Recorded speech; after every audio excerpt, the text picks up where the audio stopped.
Good evening, everyone, and welcome to the connecting session on the resolution on the rights of nature. My name is Bruce Kinney. I am your New Hampshire Conference President-elect, and I'll be moderating the session tonight on behalf of Gordon Rankin, who had a last-minute conflict and sends his regrets. The resolution we're talking about tonight comes from the Federated Church of Marlborough and the Environmental Justice Mission Group. It was written by Reverend Dr. Robert Shore-Goss, who will be our primary speaker. We also have several other speakers tonight. Carlos Jehola Strait, pastor of the Pelham Church, Marge Shepherdson, a member of the Marlborough Church, and Bob Graybill. I can't remember what church you're pastor of, Bob, but you can introduce yourself when the time comes. We will be voting on this resolution at the business meeting on Saturday morning. The meeting starts at 9 o'clock. The voting will be sometime during that 3-hour business session. The purpose of this meeting tonight is for all of us to hear the resolution itself, review by the author and comments by the panelists, and primarily to give all of you as attendees an opportunity to ask questions to get it straight in your head so you understand what you're voting on. As you have questions, you may enter them into the Q&A panel at any time. We will hold the questions till the end of the panelists' presentations, and I will then present the questions to the panel. To the extent that we have time, we're going to hold to a 1-hour meeting, so we'll cut it off at 7 o'clock. We'll get as many questions in as we can during that time. So with that, I'd like to introduce the Reverend Dr. Robert Shore-Goss, and he will start off our discussion.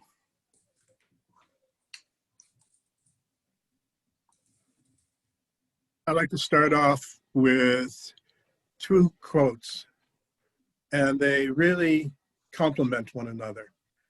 One that you're very familiar with that comes from Matthew's Beatitudes, and blessed are the meek, for they shall inherit the earth. The word meek that is used in Greek is pros. If you look at the opposite of pros, the word means arrogant, violent, oftentimes in Greek means butcher. So you could look at this in terms of the intention of Jesus is that blessed are those who are violent, they shall not inherit the earth. Blessed are the meek who live gently with the earth and with the earth and respect and reverence creation, they shall inherit the earth. The second I want to use is from Aldo Leopold, who is the father of conservationism in the United States. And his spirituality was definitely not Christian because he saw Christianity as oftentimes harming nature. And he had almost an agnostic sort of spirituality that was grounded in the earth. And he wrote, "We abuse land because we see it as a commodity belonging to us. When we see it as a community to which we belong and participate, we may begin to use it with love and respect." With both of those as principles, I think that the UCC has a long history of linking human and environmental rights together. In the early 1980s, a group of Black women in Warren County in North Carolina decided to stop the busing in of trucks with toxic waste. They put their bodies in line by lying down in the street and blocking them. Of course, they were arrested, but out of that came a lot of conversation, and especially within the UCC, talking about the relationship between environmental toxins and certainly race. Out of that, Ben Chavez, a clergy in the UCC, coined the word environmental racism. That went on to precipitate 2 major studies within the UCC. The first was in 1987 and followed up by 2007, looking at toxic waste and looking the connection to 5 miles around peoples that lived around them, which were poor Blacks or Asians, indigenous peoples, and Latinos, etc., and showed a correlation between dumping in where the poor lived as opposed to Beverly Hills or some other place that is really affluent. It was dumping places where people did not have voice to speak up. So I wanted to start linking with that and say that certainly there is a linking between human rights and environmental rights. That became very clear to me in 2014 at Standing Rock, which got enough international attention. And a lot of my students from CSUN and Claremont School of Theology were there, as well as a number of UCC colleagues, as well as many folks from different interfaith traditions and American veterans and so on, standing up for the linkage of human rights and environmental rights. This is really very important at this point in time, because if we sit and listen to the cries of the earth, the canary in the coal mine has been singing a very loud sound. If you look at the raging fires in Australia and certainly in the west coast of the United States, or the hurricanes, or we look at the changes of climate and species really becoming more extinct, we have to say and stand up for basically the rights of nature. Our legal system since the mid-1800s has chosen corporate rights over nature. And give you a clear kind of showing you an example of it was in a webinar which we had Tisha Deal from the Community Environmental Legal Fund there talking about, she had spearheaded the campaign on the biotic rights of nature, because certainly big agribusiness was dumping its waste into Lake Erie, which formed the drinking water for the city of Toledo and the bathing water. And for nearly a week, they could not use that water. And so they had a referendum and they decided to give Lake Erie the same rights as corporations, as people. And 3 days after that, the Assistant Attorney General with agribusiness went before a judge and issued an injunction to stop the implementation of that referendum. There is a legal bias there, but it's given impetus to the discussion, nature needs rights. So certainly I would link it with that. The rights of nature in this resolution are ideals and principles that are really the theme of this annual meeting: repair, restore, and renew. Good biblical traditions. And certainly if we look at this, we have to say that the economy of petroleum economy, the fossil fuel economy, is harming nature. It's harming the water, air, as well as land. And certainly we need to shift from that to respect the rights of nature, to really embrace nature and saying that nature cannot be exploited. It needs to be worked with, lived with, and cared for. Nature is not a commodity. Nature is not something that serves and benefits our own human needs for profit. Nature should not be trashed and damaged recklessly. Nature is not without inherent legal rights. And certainly I recognize that if you look at the biblical tradition of the poet in Genesis, who on the sixth day has both non-human animals and human animals created, and that symbolically says there's a symbolic relationship between us and non-human life. And so I would certainly say that we need to kind of begin to say that human beings who are part of the environment, we're citizens of the environment, we're not above it, we're not outside it, we are part of the environment. And that, as Aldo Leopold says, that when we have good human health, we also have a healthy nature. When nature is healthy, humanity is also healthy. And so what this intends is to look at how our churches and human beings can restore ourselves to the earth, and in the process of engaging the earth, let the earth restore us to our full relationship with nature. Three biblical theologians, Norman Hobel, who's from Australia, David Rhodes, and Paul Santamar, who are Lutherans, wrote this: if God knows the value and the fall of every sparrow, who will speak for the sparrows? in many ways, I see this as looking to reanimate our connection with nature, that we as human beings are part of the environment. We're not above it, and that we need to live in communion with it, since the environment itself entails ethical limits which human activity must acknowledge and respect. So the core of things are basically recognizing, along with Pope Francis, who spoke at the United Nations in 2015, and he says, the environment has rights. And no other Christian polity has stood for that completely at this point. The UCC in New Hampshire will bring this to the UCC Synod, and I certainly believe that it will pass, because I've done about 8 webinars, and both on the New Hampshire Church, as well as the Environmental Justice Team of New Hampshire, plus the Environmental Justice Council of the UCC and its affinity groups, and several churches on the West Coast. We have 5 churches outside of New Hampshire that are endorsing it. I just got word tonight of another in Pennsylvania say, when you go to the Synod, I'm going to be there as a delegate to vote for it. And I also have the president of Eden, who I'm working on another project, saying she and the faculty and the students will sign on for this, believing that this is absolutely critically important to the future of us. We need to stand up and be prophetic about this. And I believe in the principle of jealousy. I've seen that operative in terms of the creation justice church movement. We became the church I was in North Hollywood became the first creation justice church in the denomination. And there was another church that said, oh no, we're going to be right up there. And they, with the principle of jealousy, became another creation justice church. And certainly 5 others in California became that as well.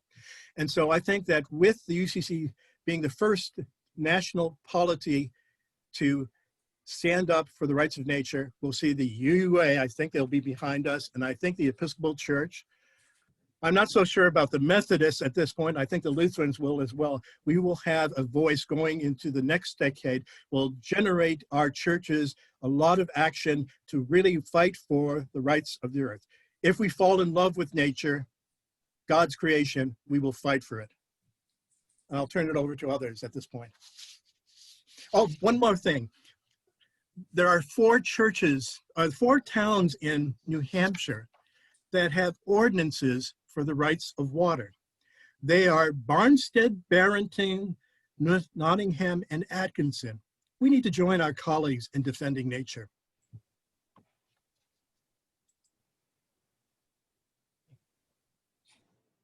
So who would like to speak next?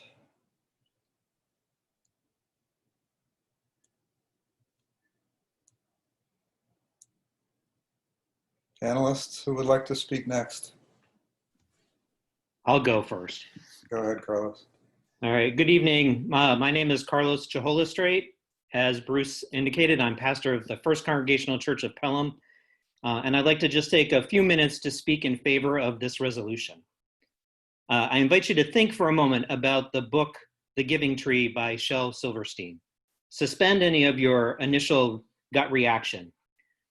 This tells the story of a boy and a tree and their relationship over the lifetime of the boy. When I first read this, I found myself sort of having this dual reaction. One of overwhelming emotion that the tree would offer all that it had, but then this unsettled sense in me. So at first, the boy is happy to be with the tree. He plays in the branches, he climbs, he swings, he pretends, and he's happy. But over the years, the boy's happiness fades and he needs something from the tree, something that is different than just being in relationship. And so the tree continually invites the boy to come and to play and to find that happiness once again, to return to his childhood roots of joy. But the boy is either too big or too busy or too old or too sad.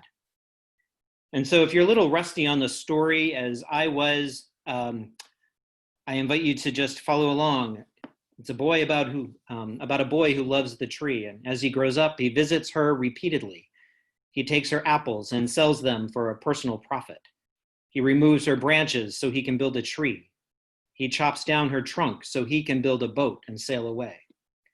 In the end, the tree has nothing left to give, and it's reduced to just a stump.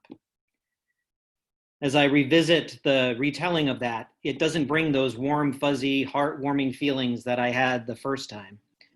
Instead, I find myself pretty depressed. Indeed, in recent years, there's been a healthy criticism of this story, which on the surface might look like a story of self-sacrifice, but it is really a story of inequality, a story of overgiving, of giving up of oneself. The tree personified as female gives and gives and gives in hope of making the boy happy, while he returns again and again and again with only his need and takes away each time. Now, I don't know about you, but if I were to be counseling somebody in this kind of unhealthy, dangerous relationship, I would encourage them to seek help and to make some healthy changes. And yet, this is the relationship that we have with creation. This is the relationship we have with environment.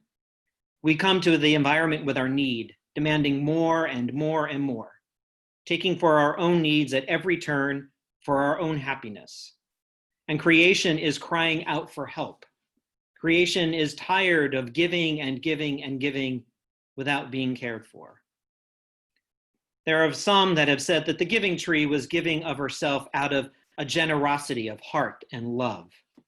But while there might be times when we place the needs of others over our own, Adam Grant and Allison Sweet Grant point out that generosity is not about sacrificing ourselves solely. It is about helping others without harming ourselves. It's not about giving overly to takers. It is about giving in ways that nurture us to give more. It's not about dropping everything all the time to satisfy someone else's needs. It's about prioritizing the needs of others along with ours. We have taken the generosity of creation far too long. We have asked for sacrifices while causing great harm. We have been the takers, and now is the time for us to hear the cries of the earth and to place its need along ours. I believe with this resolution, we can respond to the call of creation, the call of our Creator, to be the good and faithful stewards of God's creation that we were trusted with at the beginning of time. I hope that you will join me in voting for this resolution. Thank you, Carlos. I'd like to go next, if I All may. right, go ahead. First, I want to thank Carlos for that story because I've always had ambivalent feelings about the giving tree. It seemed like it was too one-sided and the boy was just asking too much. I'd like to talk a little, this won't be new to anybody on the call, but about how people have gotten used to a pattern of, as the story said, using up resources. We just use up all the resources we can and we move on. Sometimes we move on to a different type of technology. We move from whale oil to coal to oil. Sometimes we move on to a better way of doing things like extracting more gas with fracking. Sometimes we move physically. In this country especially, we had all this space. Anytime we got too crowded or trashed a place too much, we'd just pick up and move west. Well, we found out that we now have too many people and too little space, and we are now even running out of resources. We have a finite number of resources, and we need to do something about it. We're in a crisis mode. We have this extractive lifestyle that just can't last. Part of the problem is that our lifestyle has been made possible through too many carbon emissions. As we know, that's heating the earth and doing irreversible damage to the natural world. The form of capitalism that we have in this country and many places around the world values profit over sustainability, profit over the common good. And we're letting corporations pollute our world while we have to be in charge of cleaning it up and paying for things. While every little bit helps, it isn't enough to just ban plastic bags, which I tried to do as a legislator. It hasn't worked in New Hampshire yet. It's not enough to just change our light bulbs, although I've worked on that campaign too. We need large change at the corporate and at the federal levels. Many groups are working on bigger solutions, such as Sierra Club with their 100% renewable campaign, the Citizens Climate Lobby with their campaign to put a price on carbon so that big industries can't just pollute for free. The rights of nature falls into this big category, big action that could really make a difference in our world. If air has a right to be free of pollution, then we can't go building new coal plants. If water has a right to be clean, we can't be dumping detritus from mountaintop removal and ruining the stream. We can't keep dumping our garbage in the ocean and expect we'll still be able to feed ourselves with the fish that live there or used to live there. So we have to change the very pattern of our whole lifestyle. It's not going to be easy. But we need to change it where companies, as I said, pollute and we have to clean up. Sometimes we pay directly, like putting the electricity users paying for a scrubber on the coal plant in Bow. Sometimes we pay indirectly with personal health care costs or rebuilding after storm damage, which has gotten more extreme because of climate change. I'd be proud to say that the United Church of Christ is supporting the rights of nature. I hope we will vote to do so, and I'll work to help make it a reality. Thank you. Thank you, Marge. Rob, you're next. Thank you. My name is Rob Graybill. I'm the associate pastor of the Church of Christ at Dartmouth College in Hanover, New Hampshire. And I am a member, along with Marge and Bob, of the Environmental Justice Ministry of the New Hampshire Conference. Also sit with Bob on the Climate Justice Council of the UCC. And I want to speak to the motivation that our church had to become a creation justice church. It was a little less jealousy and a little more inspiration. And we were inspired by what the Marlborough Church had done and undertook the necessary study and the necessary work. And we are now waiting for approval, having had a unanimous vote, 62-0, to become a creation justice church. And I want to talk about one of the potential practical results that may occur if the New Hampshire Conference approves this resolution. I believe that it will send a signal to young people that the church is relevant in their lives, that the church as a body is involved and cares about things that means something to them. And I've seen this in person. We actually have lurking Bruce Kinney in our pool of 25 participants, a youth delegate to the annual meeting named Alice Rohde, who's a senior in high school and a member of the Green Team. And oh, she just popped up. I think I might do what they do in the Senate and cede some of my minutes to her. I do want to say in conclusion that while many of you may be watching network television exactly 3 weeks from tonight to watch for election results, I'm going to be watching for results in Orange County, Florida, where 2 rivers are on the ballot in Proposition 1, and they may receive rights and standing, which will allow them in Orange County, Florida, to sue polluters. Rights of nature is happening not just with religious bodies, but also in civic situations as well. This is part of a movement, and we are in the vanguard of this. I'm very excited that the New Hampshire Conference has the opportunity to consider this proposition. Thanks. Hi, I don't know if I'm supposed to speak now, but my name is Alice Rohde, and I'm a senior at Hanover High School. I just wanted to, going off of what Rob said, I just wanted to say that as a student, I think it's so important that this motion is passed for so many reasons. One of the main ones being that one of the most pressing issues to my generation is climate change. And if the church addresses this, then both the church and the issue of global warming will be made more relevant to people my age, which is so important. I think this will both work to increase awareness around climate change, as well as make the church more relevant to my generation. I've seen it with some of my peers at school and in church. And so I think that, yeah, I have seen that kids my age are more involved in the church if they know that it's addressing issues that we find really important, such as climate change. Yeah, that's that's all I had to say. So thank you so much, and thank you for bringing this motion up, because I think it's just so important. Thank you, Alice. We really appreciate hearing from your generation and for your involvement in this issue.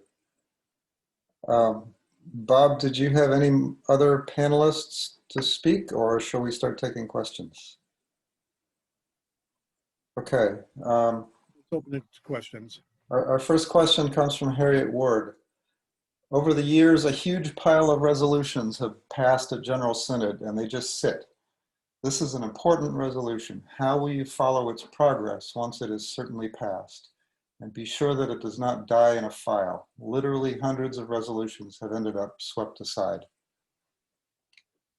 That's an excellent question, because just because you became a Creation Justice Church doesn't mean that you just stopped there.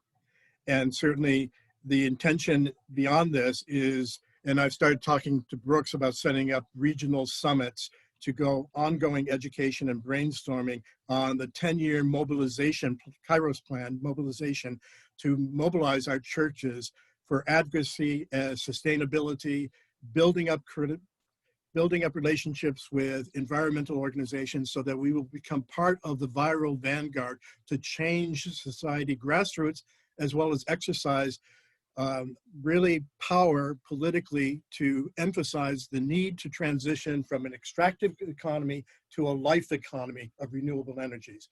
I agree with you that we don't stop here. I believe that this is a praxis-oriented principles being stated, and we need to push the churches on a local as well as a conference-wide. I just heard at the Environmental Justice Council meeting how the whole conference in Wisconsin has adopted the 10-year mobilization plan and are going to try to implement it in every church. We need to do that here, and we need to do that in every conference, and we need to do it beyond the UCC.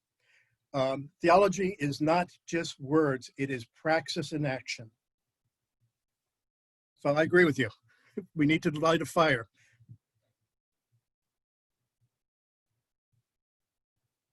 Anyone else want to jump on that question?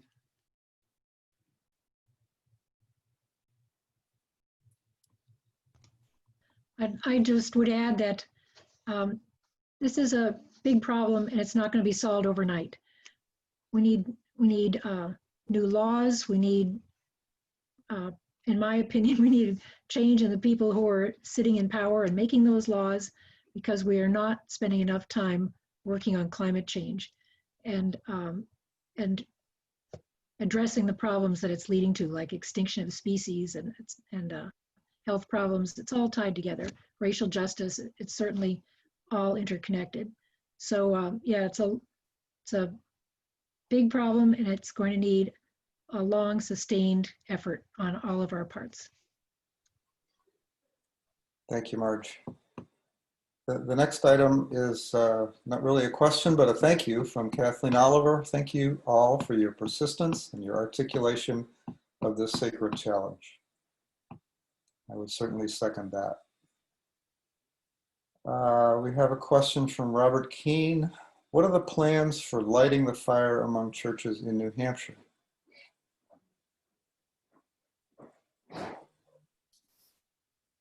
Carlos, you want to take that?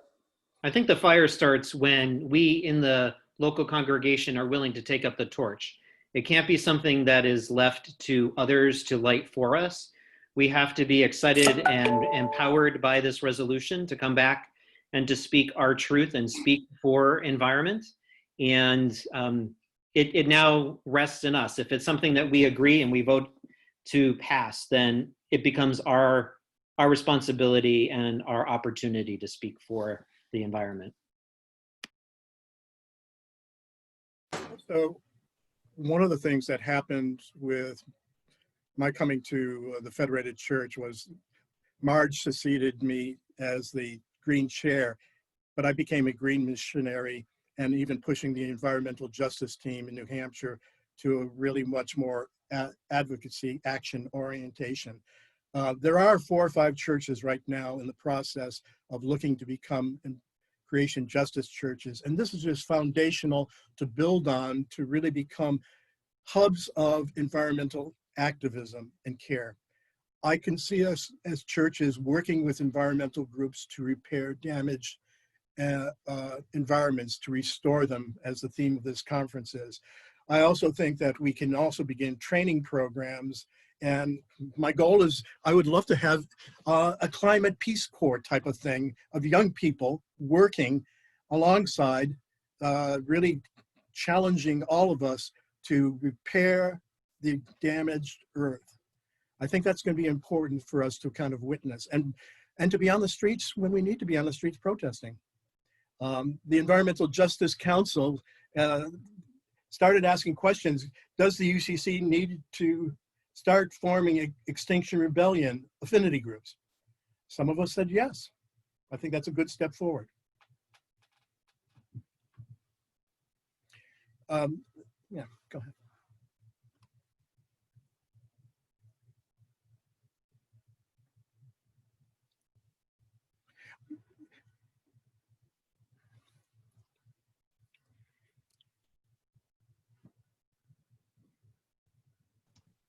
Bruce, you're still muted.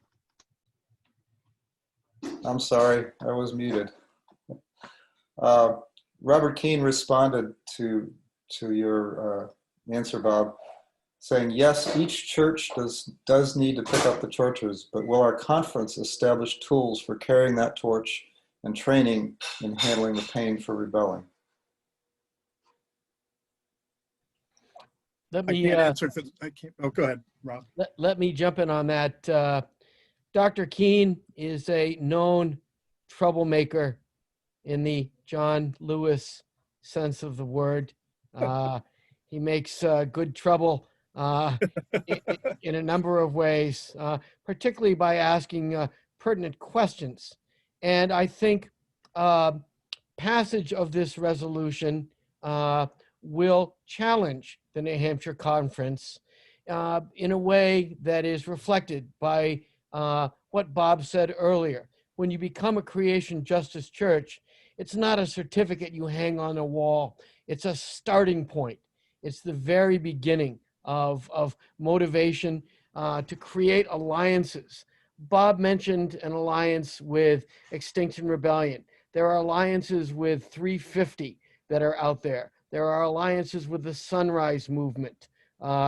We have, as many of you are aware, a number of UCC, Interfaith Power and Light voting projects, getting people to vote for the environment, not partisan necessarily, but voting for the environment. And recently, just for us locally, we've had positive interactions with Dartmouth College, making students aware that they could register and vote despite suppression efforts in New Hampshire aimed specifically at college students, that they could register and vote for the environment.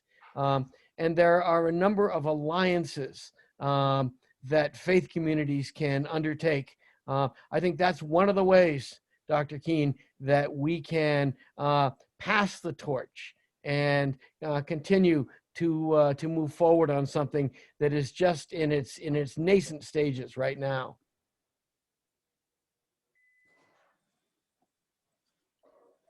Thanks, Bob. Ann DeRoches, who's running the meeting here, has the ability to promote people in the audience to ask questions. I noticed a couple of inputs from Tony Lacasse along the same lines as what we've just been talking about with the last few. So I've asked Ann to put Tony, I see Tony popping up here. Tony, would you like to speak to this issue? Yeah, sure. So I'm new to the topic here, with the motion being passed with the UCC. So I'm just trying to get up to speed with what exactly the motion is and how New Hampshire churches can, I guess, have an input on becoming climate justice churches. And my question would be, what is a climate justice church?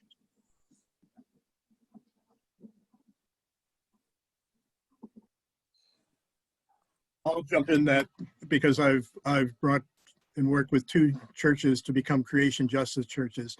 It is a process of really looking at how to make your community sustainable. And so certainly there's questions around that. The Federated Church has put solar panels on its community house, which provides enough electricity for powering the community house, the church, and the parsonage. We have done an audit and we're working on trying to reduce leakages and to bring down basically our energy usage as well. We also looked at our portfolio of investments and we divested from all the fossil fuel companies, and that was a significant amount, and reinvesting them in renewable energies, and found that there were comparable returns. That's saying and speaking with our monies and our investments. There was also looking at how do we green our worship on a regular basis. We have participated for 2 seasons on the Seasons of Creation. And I keep prodding my husband, but it doesn't take much prodding. He does naturally talk about the environment on a regular basis in sermons, and he supports our work on the environment. It's always good to have a pastor there who is very pro-earth. We also looked at the whole question of advocacy, and that's where we depended upon Marge locally, because she has her network of the Monadnock groups around our region, and she has been working for a long time in that area. So we are working as a community to work on specific projects. I've made connections with Antioch University, and I've given a couple of lectures there, and we'll partner with trying to find interns to work on issues that we can all work together on repairing the environment. So those were all the kind of process things. If you go to look up Creation Justice Church UCC, there is a application form. It has 4 divisions to it, and the questions are always a good sort of way to talk about not only issues of food justice, but racial equality. Race is really intrinsically related to it, because when our European ancestors came here, we declared that all this was wasteland because it was not used property, land was not used for property, and we took it from the indigenous peoples. We also enslaved people as property, the African Americans. We have enslaved nature as property. And so there has to be basically looking at those connections and saying, we as even, the Puritans were involved with this kind of doctrine of discovery. It's still at work, and we have to repudiate it and also align, I think, very strongly with the indigenous peoples, because they are on the cutting edge and basically putting their bodies on the line against the pipelines that are crossing the US. So I would encourage you to join the Indigenous Environmental Network. It's good to be using that as an educational tool. The forum at Yale on religion and ecology, excellent resource. Anything you want to know, they have the best resources in the country on this, on religion and spirituality. So there are a lot of things that you can do, but I think we also have to kind of spread out and say, hey, we need to work actively in the community to transform it. Rob? I'd like to respond to both Tony and Sarah.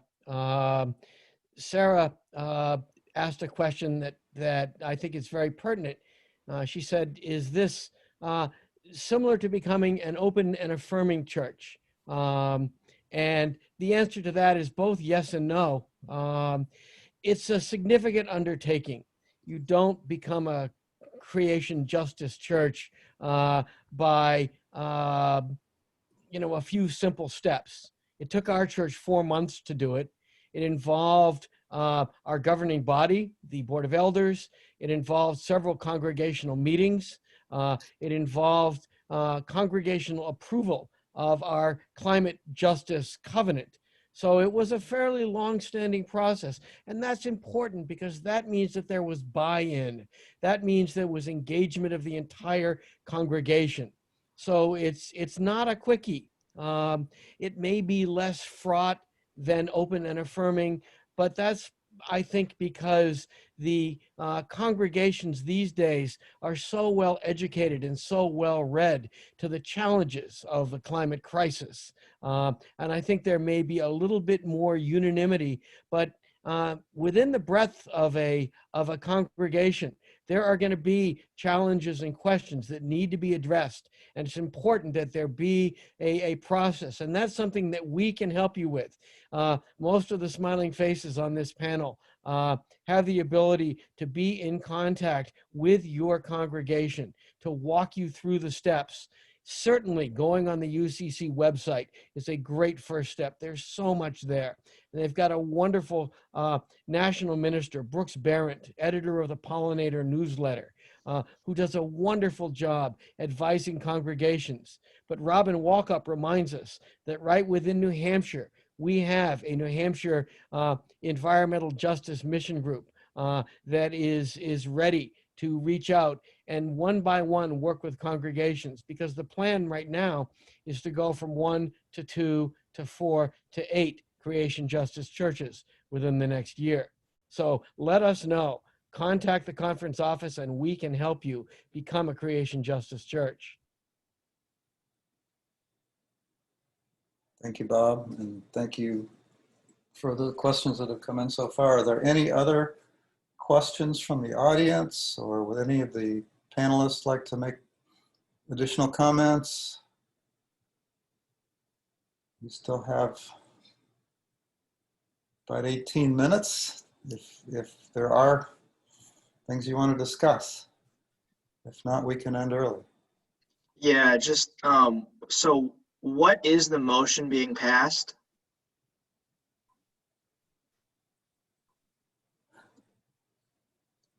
Bob, you're muted. Go ahead and talk to that. Okay. Bob, do you want me to put up the slides with the actual resolution? Yes, that would be a good idea. I was just going to pull it up myself. So,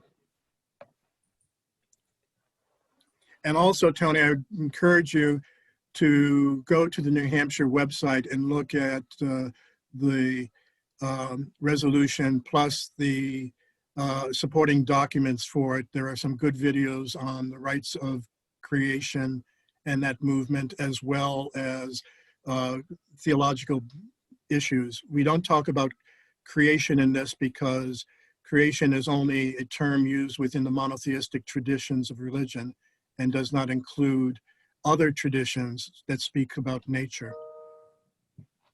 The website is nhcucc.org.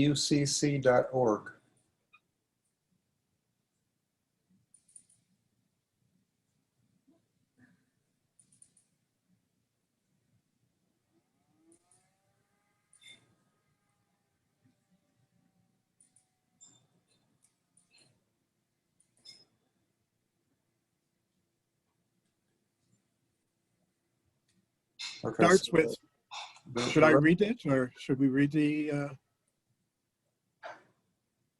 go ahead, Bob, I'm sorry. should Well, we read the body of the resolution? Yeah, It's easier if people read it to themselves. It's pretty long. It's not the whole thing. This is just a summary. Oh, okay. I take it back.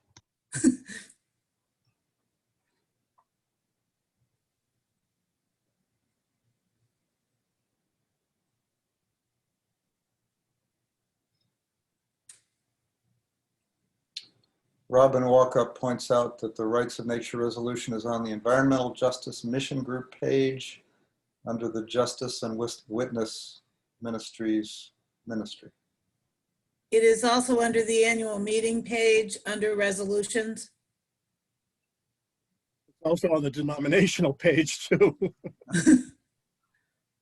Yes, because this is going to General Synod next July. Thank you. So Bob, do you want to talk through the be it resolved part?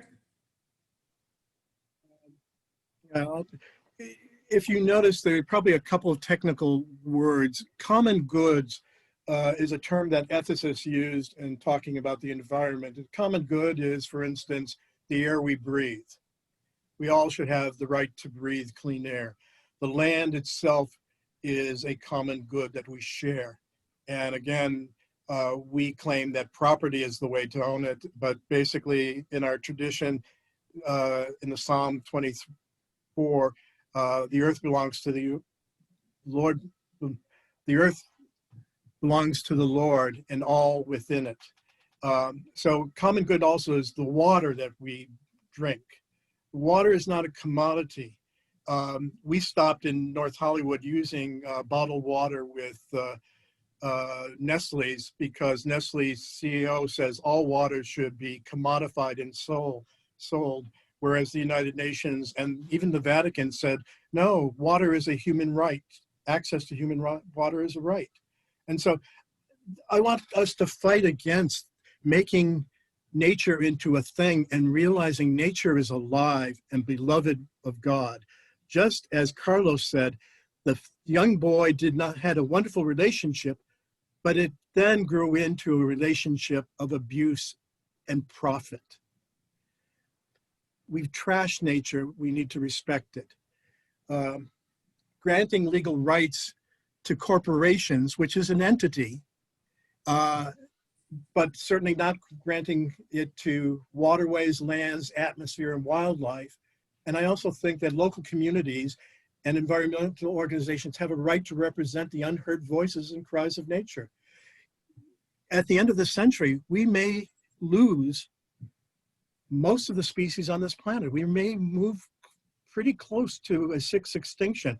Right now, off the coast of England, there is the Memorial Monument to Extinction, and it's being carved with animals that have gone extinct.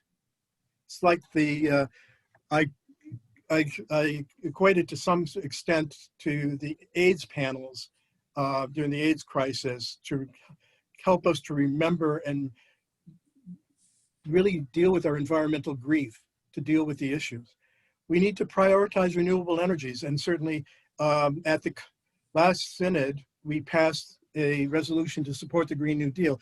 Green New Deal is not one thing, it's a whole system of way of really moving from a extractive fossil fuel economy, which is subsidized in the billions by our government, to basically a sustainable, renewable energies that will not pollute. And that's a really important thing. So we need to advocate financial restitution to damages. On my way out, moving from California to New Hampshire, we stopped in Arizona, and there's these huge mines that are dug out, but they're not repaired, they're not restored. And so we damage the earth without any restitution, or mountaintop extraction, blowing mountains up and polluting the streams around it and poisoning the waters, as well as killing out the wildlife. We have to change our farming methods. One of the things I've learned about being in Marlborough, it's community of 2000, is I've learned something about farming, a little bit, and how wonderful our farmers are and entrepreneurial they are.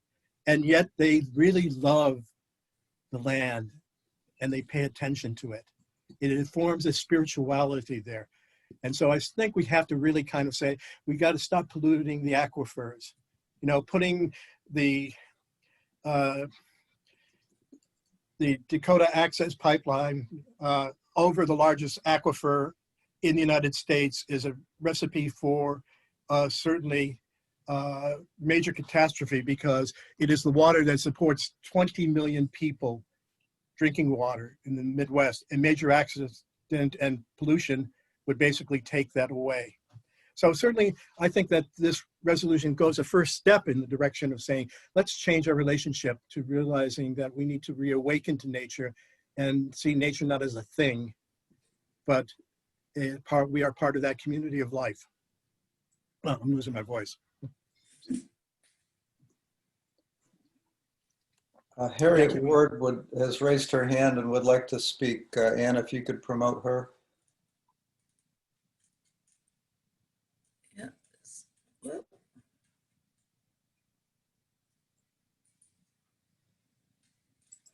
don't know where she went.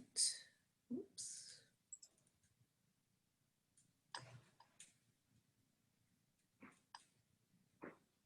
Harriet, we're trying to promote you so you can speak.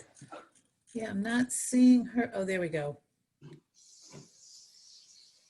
Okay. Sorry. She got out of it. Harriet, are you still there? If so, you're muted. How's There you that? are. Now we can hear you. Okay. Go So ahead. actually, I don't have all your names, but someone brought up the Green New Deal as one of the resolutions we had at Synod, last Synod. There were two others that kind of intersect. And one was a resolution regarding the use of plastic foam. And the other was support for energy and innovation and carbon dividend. Wait. I can't read. I can't see. Let me just read it. Support for the Energy Innovation and Carbon Dividend Act of 2019. Both of those seem to come under the umbrella of what New Hampshire's doing, or not? Because the Green New Deal, you sort of separated from this. I'm just really feeling like I like the resolution, but I just am concerned that it won't stand out as anything new. And if it doesn't, I know I wrote my question before, but the more I listen, the more concerned I am that it's not like popping. There are so many I just read two that address the same thing. So how can you make it pop? Well, those resolutions that were passed in the 2019 Synod 2019. Yep. are still trying to be implemented, and part of it was to support Congress on that. And certainly there's been a lot of bickering there. Maybe the future will see that they will take up issues around this. The difference is that we as a faith community are saying publicly that nature has rights. And New Zealand, Ecuador, and Bolivia, the indigenous people got the rights of nature into their constitutions. All First Nations peoples in the United States and Canada have incorporated rights of nature into their constitutions. I also I used to teach at a university, and many religious studies and ethics courses, international courses, talk about the Earth Charter that came out of the Southern Hemisphere that deals with the integral relationship between humans and nature and human and environmental rights. There are centers growing up here in the United States and movements on the legal rights of nature. I think it's time for religion, spirituality to jump in here. Especially, we need to start on this, to be with this movement, to certainly give strength to it, support, vocalization, and so on. So those are the reasons I would offer that this is a little different from even the Green New Deal, though the Green New Deal would be part of the rights of nature. The carbon dividend would also be respecting the rights of nature, pulling pollution out of the air. So certainly those things are all interrelated. If I could, Bob answered the question quite well, but I'd like to just maybe update people on the EIDCA, the Energy Innovation and Carbon Dividend Act, that we supported last year. That's still ongoing. It's going to be reintroduced into Congress, but more interestingly, it's also become an issue right here in New Hampshire. One of our legislators proposed a bill saying that we would support, we would start our own carbon fee and dividend. Of course, it's harder for a state to do it than federal, but in order to try and get support for that state bill, a group has been formed this year called the Carbon Cashback Coalition. They're trying to get every town and city in the state to pass a resolution saying they support the general idea of carbon pricing. So if you haven't seen it on at your town meeting or on your city council agenda, we hope it'll be coming to your town this year, because we're trying to get every town to deal with that. So this is the kind of thing we can be active in, as well as the big ideas. There are all these steps that get us to the end result. Also, in New Hampshire, one of the things our governor vetoed this year was a bill that would have expanded our renewable portfolio standard, moving us more toward renewable energy. We're the lowest in all of New England right now. For example, the solar piece, our state goal says we will have 0.7% of our electricity provided by solar energy. We're already there. We were trying to increase it and to be more in step with other states, and of course do what is needed for the environment. And it got vetoed. I mean, this bill would have taken us to like 50% renewables by the year 2040. Other states, Maine 80%, Massachusetts 80%, Vermont 75%, and we're stuck at 25% by the year 2025. So there are things happening at the state level that you can support that get us toward our bigger goal. And I would encourage people to try and find new leaders that will get us there. Okay, thank you, Marge. We're coming to the end of our time. I have 2 more questions on the list, and I'm going to call on Max Gehring first and Amanda second. Max, you can unmute your mic. I'm just wondering if we might want to modify the resolution to add more specific action that we'll take. It seems a little, the language is awesome and great, but I wonder if having maybe a specific choice would be beneficial. Thanks. Bob, you go first. After you unmute. Bob, you're muted. There you go. Thank you. Thank you, Max. If you read the whole resolution, there are suggestions after the text of the resolution that are incorporated. They're just suggestions that could be implemented. So yes, it needs to be wider. Yes, we need to expand on food justice issues. Yes, we need to expand on energy issues. Yes, we need to expand on human rights issues with Indigenous people. All of those things are there. This is just a first step to publicly say that nature has rights. And that is a revolutionary way of thinking, that we're not above nature, but we live as citizens, as part of nature. If I was to put up my pronouns like yourself, I'm going to start doing ki and kin, which are the pronouns of nature that Indigenous peoples use. Amanda, you're next. Did Rob Grable want to respond to Max's question as well? I don't want to cut him off. What he said. Okay, great. So thank you for the opportunity to speak. Harriet, I'm concerned as you are about the fact that this may not pop. We are a swirl in areas that we need to pay attention to and take care of, and it's easy for them to get lost. But I think the responsibility for this to pop lies in each congregation and in the heart of each member of each congregation. We know that our planet is dying and that we are actively killing it. And we have to change how we think, how we behave, what we do. When the church puts forth wording and ways of thinking and patterns that enable us to be strengthened in our resolve to care for creation or whatever other justice issue that we are smitten by and empowered by the Holy Spirit to take on, I think that it gives us what we need. But the reality is every single church needs a kind of a climate, I don't want to use warrior because that's such a loaded term, but a climate activist, someone who's going to take all the advantages and use all of the resources that the denomination and the larger world offers to do the right thing and to repair our home. And so, while it might be lovely to wordsmith even further this powerful document, I think the reality is that the real place for activating this work lies in each of us and in each of our churches.